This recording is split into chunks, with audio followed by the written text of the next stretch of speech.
Hello dear friends, you are on the Arkham Play channel and we continue to read character bios in Batman Arkham City game. So, okay, let's go. Clayface. Information: real name Basil Carlo, occupation professional criminal, based in Gotham City, eye color black, hair color none, height 8 and 2, weight 410. First appearance Detective Comics number 40, June 1940. Bio: horror film icon Basil Carlo went mad when he uncovered plans for his most classic film to be remade with a different actor in the lead role. He took on the mask of the film's villain, Clayface, and killed several of the remake's cast and crew before being stopped by Batman and Robin. Later, Carlo stole and injected himself with experimental compounds that transformed him into a mass of living clay who can alter his composition to mimic anything or anymore. Attributes: can mimic anything and anymore. Extremely difficult to endure or contain. The Riddler. Information: real name Eddie Nashton, aka Edward Nigma, occupation professional criminal, based in Gotham City, eye color blue, hair color brown, height 6 and 1, weight 183. First appearance Detective Comics number 140, October 1948. Bio: with an obsessive-compulsive need for attention, Edward Nigma is determined to be the cleverest of Gotham City's criminals, plotting elaborate trails of clues and riddles around his crimes. Batman has proven a worthy opponent capable of unraveling the Riddler's most intricate plans, but Nigma is dedicated to creating a mystery that will stump the Dark Knight, even if he has to kill someone to do it.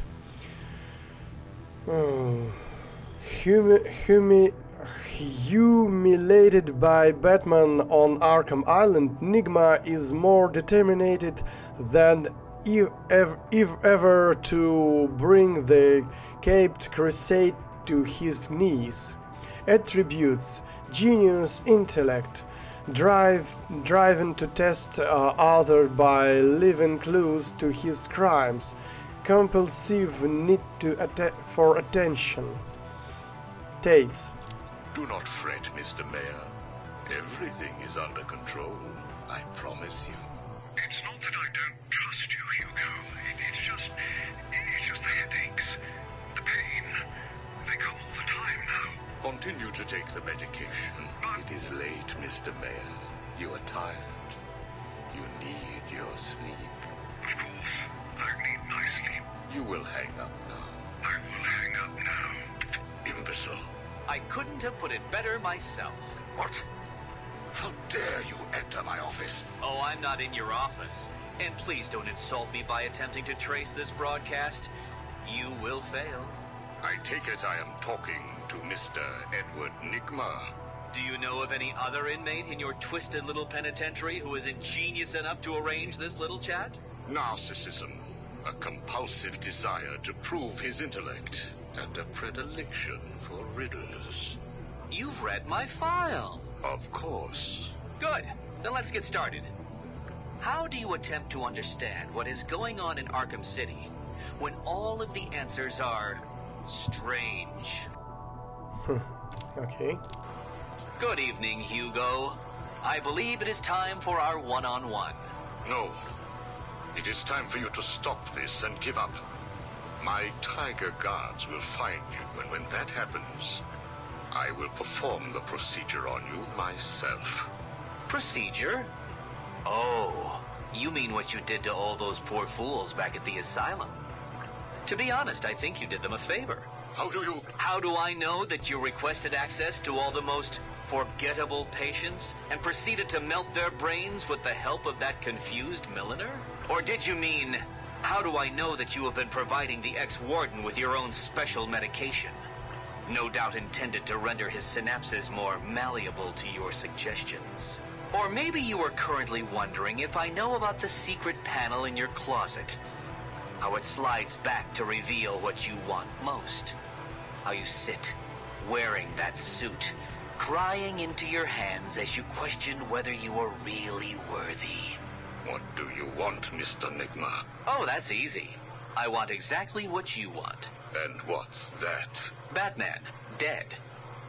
Humiliated, but dead. Knock, knock, Professor. Guess who? I grow tired of these insipid games, Mr. Nigma. If you wish to speak to me, my guards will escort you safely to my tower. Please, Hugo. If you're going to set a trap, at least pretend to try harder than that.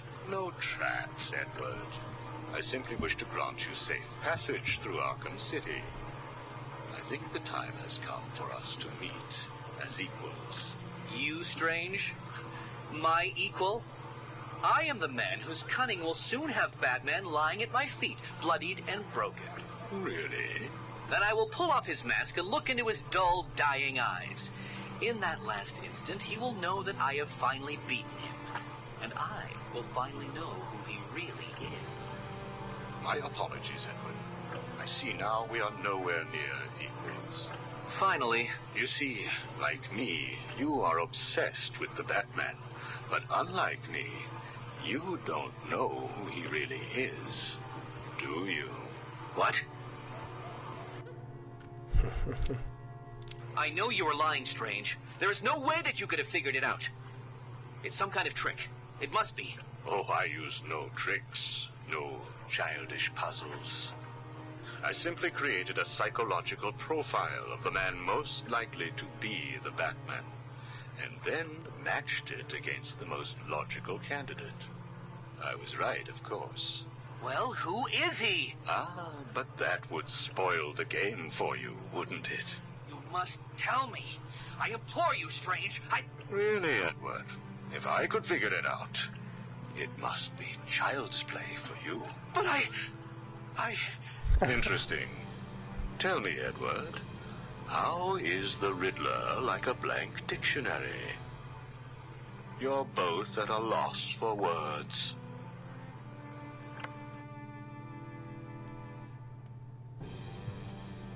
Okay, Solomon Grundy. Information: real name Cyrus Gold. Occupation NA. Based in Slaughter Swamp. Eye color gray, hair color gray, height varies, weight varies. First appearance All American Comics in number 61, October 1944. Buyer: over a century ago, murdered Cyrus Gold, sought to escape justice by hiding in Slaughter Swamp, where he met a fate worse than death. Mysterious forces doomed the now immortal Grundy to an endless circle of death and rebirth. Robbed of his memories, he adopted the name of a nursery room. Solomon Grundy, born on a Monday, christened on Tuesday, married on Wednesday, took ill on Thursday, grew worse on Friday, died on Saturday, buried on Sunday. This is the end of Solomon Grundy. Attributes: each reincarnation makes him stronger. Incredible strength and resilience, can never be truly killed. Catwoman: Information: real name Selena Kyle, occupation professional thief, based in Gotham City, eye color green, hair color black, height 5 and 7, weight 125, first appearance Batman #1, spring 1940. Bio: an orphan who learned to survive on the mean streets of Gotham, Selena Kyle turned to severely to survive. Determined to do it with style, she learned martial arts and trained in gymnastics to perfect her skills. Her criminal activities are tempered by reluctant altruism, making her an inconstant villain and occasional hero. She maintains a complicated adversarial relationship with Batman that frequently turns flirtatious and occasionally romantic. Since the opening of Arkham City, reports of Catwoman's burglaries are down. True underworld rumors have her hunted down Two-Face for an unknown reason. Attributes: trained gymnast and athlete, expert hand-to-hand combatant, highly skilled with whips, unraveled stray capabilities, obsessed with stealing famous and well-protected items. And the tapes. We found the prisoner attempting to break into your office, sir. I see. Leave us. Yes, sir. Well, well, as I live and breathe, Professor Hugo Strange. Your posters really don't do you justice. You really are far more evil-looking in real life. Charmed. Tell me, what do you plan to do, Miss Kyle? I assume that you were attempting to break into my office in order to retrieve your ill-gotten gains. You stole them from me. Hardly. The items were confiscated upon your arrest. Yeah, about that. This holiday camp of yours is quaint and all, Hugo, but I don't think I'll be staying too long. Escape is impossible. A girl loves a challenge. So do I.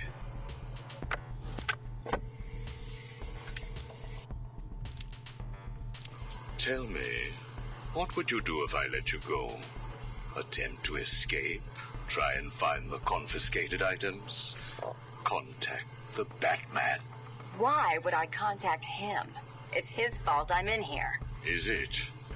I believe you would have escaped if greed had not got the better of you. He was actually in the process of rescuing you, was he not? I didn't need his help. Or any man's, it appears. Come on, you're going somewhere with this? Spit it out. I've been studying you. I can see. My eyes are up here, by the way. Very amusing. Tell me, what was it like growing up alone? Fending for yourself? Doing whatever was necessary to stay alive? Please, I'm tearing up here. And Holly, what would you do if I sent my men after her? Touch her and you're dead. Have you calmed down yet? Where is she? That depends on your next answer. If you could save one person tonight, who would it be? Holly? Or the Batman? He can look after himself. Good. Holly is safe for now. Let us talk about Batman. What do you think I can tell you that you don't already know? You've been sending your goons after him for months. He said you were studying him. So you speak. Good. You never knew your father, correct? Enough, Strange. This is over. If you say so. Captain, do you have the girl in your sights? Yes, sir. Kill her. No! Are you prepared to talk? I thought so. Keep the girl targeted, Captain. You bastard. Shall we continue? Your father. Did you ever meet him? Never knew the son of a bitch. Unfortunate. He certainly seems to have made an impact on you. The distrust of men, for example. Your relationship with Batman, would you call it close? Me and the Brooding One get along just fine. But you want more. But you can't trust men, can you? What? Look, he's spoken for. He must be. How else could he resist all this? You're both very similar, aren't you? A shared disregard for the law, a belief that you are doing the right thing, and a similar taste in attire. But beneath the surface, there is a weakness. Like hell. You both risk everything for a chance at redemption.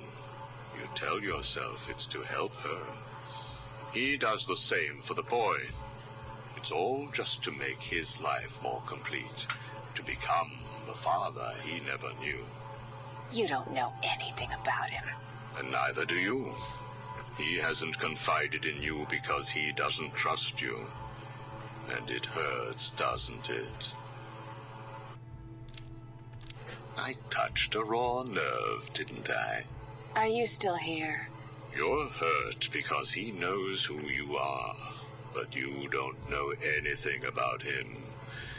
Do you love him? No. Holly is safe.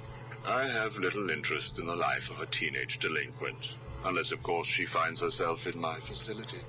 What was all this about, Strange? Do you enjoy making people beg? Not at all. I am only interested in what makes people do what they do. Soon you will not have to worry about the Batman. Steal what you like, do what you must, in a futile attempt to steal his heart. You will fail. You sound pretty sure of yourself. Plans are afoot, Miss Kyle. Soon you may wish to re-evaluate your admiration for him. I will be the one standing over his body, and the world will know that Hugo Strange is better than him. Yeah, whatever. Two-Face has placed what you are looking for in his safe in his old campaign office. He is someone else who cannot let go of his past. I hope that the contents of that safe make you happy. Interesting. Nora Fries. Information. A real name Nora Fries. Occupation NA. Based in NA.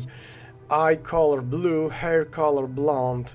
Weight 5 and 6. Weight height 5 and 6. Weight 145. First appearance Batman. Mr. Freeze. 1997. Bio. Beautiful Nora Fries found undying love when she married the shy but brilliant cryogenist Victor Fries. After she was struck with a rare disease, Victor used his lab to freeze Nora in a state of suspended animation until he could find a cure. Since then, Nora has been trapped between life and death. Victor became Mr. Freeze, willing to break every law in his desperate search for a means to cure Nora. Attributes: gifted dancer. Zsasz. Information: real name Victor Zsasz. Occupation: professional criminal, based in Gotham City. Eye color blue. Hair color none. Formal blonde. Height 5 and 8. Weight 150. First appearance Batman Shadow of the Bat 1. June 1992. Buyer: a true sociopath. Zsasz grew up in a life of ease, but nonetheless became a serial killer. Indiscriminate in his prey, body count is the only thing that matters to Zsasz. He carves a mark for each of his victims into his own body and is saving a special spot for the Batman. Since being thrown into Arkham City, his whereabouts are unknown. Through reports of rising body counts fits his modus operandi. Attributes: sociopaths with no regards for human life. No pattern of killing making him difficult to track. Compulsive need to kill others.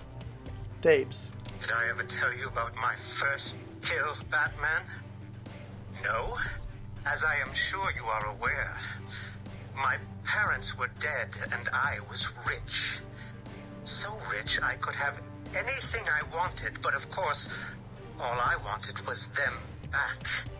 I now know that that was impossible, of course, that their death served a higher purpose. But back then, I had yet to experience the joy of cold steel cutting through warm flesh. I had no idea how I could save these people from the relentless misery of their existence. You should have stayed that way. Really? Then I'll stop now. Find another telephone, Batman. Goodbye. You made it. I think I will continue my story. I feel the need to talk, to confess maybe. I was rich and alone, but not for long, of course. I took to gambling, or maybe it took to me. If only I had been good at it. I may not be where I am today. As my life spiraled out of control, I desperately formed a plan. A plan to win back my parents' money and be happy again. It didn't work, of course. Plans like that never do. But as I stood outside the Iceberg Lounge on that hot summer night, I remember feeling something. Hope, maybe. The Iceberg Lounge was crawling with the disgusting flesh of humanity. You could find anything there. If you had the money, of course. At the beginning, I seemed to be winning. The cards all went my way, and I found myself at the owner's table. Some reason I thought I would win, that he would play fair. I looked around the table. I saw the people I was against. Card sharks, thugs, princes, and the disgusting midget who ran the place. One by one, they all lost or folded. The chips were piling up, and it was just him and me. They called him the Penguin, even back then. He had both eyes, of course. That little accident hadn't happened yet. And both of them were looking at me when I put down my cards. 6 of clubs. 6 of diamonds. He looked scared. He leaned forward and I could smell the cigar stench on his breath. The 6 of spades and finally the 6 of hearts. I felt good. And then he started laughing. He belched out smoke and he put his cards down on the table. Card by card, my heart sank. A 3, a 4, a 5, a 6, a damn 7! Straight flush ended me there. I was lost and thrown out into the city to die. Penniless. Can you imagine what it was like, Batman? I was numb. I'd lost everything and I was alone. Crying like a baby staggering through the streets of the city until I found the answer that I had been looking for. I stood there on the Sprang Bridge looking out at the sea. I felt the warm breeze on my skin and it felt right. I looked down and imagined myself falling into the blissful arms of my mother. And then he appeared. He held out the knife and demanded my money. My money! Can you believe it? I looked into his cold, desperate eyes, and I saw something familiar. Something inevitable. I saw oblivion. I saw that we are all the same, stuck on a miserable loop that demands salvation. So I gave it to him.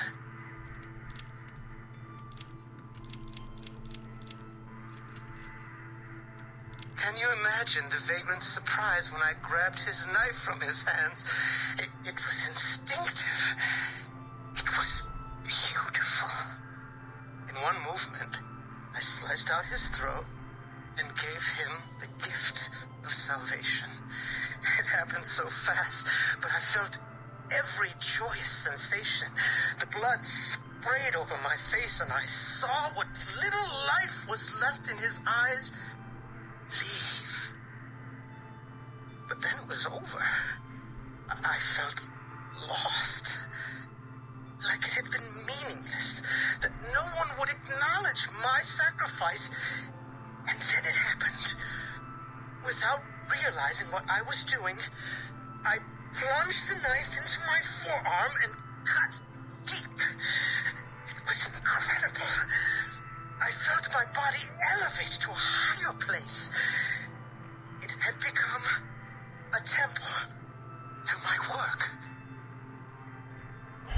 Interesting. Okay. Deadshot. Information. Real name Floyd Lawton. Occupation mercenary. Based in Gotham City. Eye color blue. Hair color brown. Height 6'1". Weight 193. First appearance Batman number 49, July 1940. Bio. Floyd Lawton is the deadliest gun for hire in the world. He never missed a shot, especially with his pair of silenced wrist-mounted 9mm cannons. Deadshot disbands himself almost as much as his corrupt targets. Several prison psychologists have diagnosed him with suicidal tendencies. Batman is the only person who has made Deadshot miss, a distinction that puts the Dark Knight at the top of Deadshot hit list. Attributes: Master Marksman, expert with all firearms and projectiles. Okay, Azrael.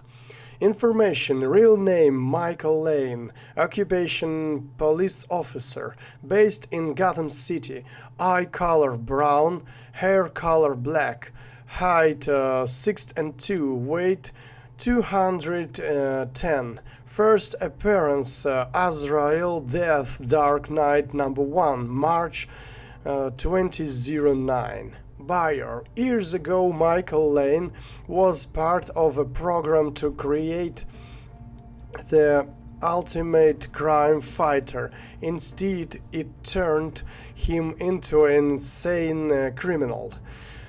Thwarted by Batman, Michael confessed his sins to a priest of the secret religious sect, the Order of Purity. They recruited Michael to fight evil as their crusader Azrael, wearing the mystical suit of sorrows and wielding the sword of sin. If Michael does not keep his soul pure, the suit of sorrows will destroy him. Attributes: the suit of sorrows bestows enhanced strength, stamina, and speed. The sword of sin burns with the souls of the damned.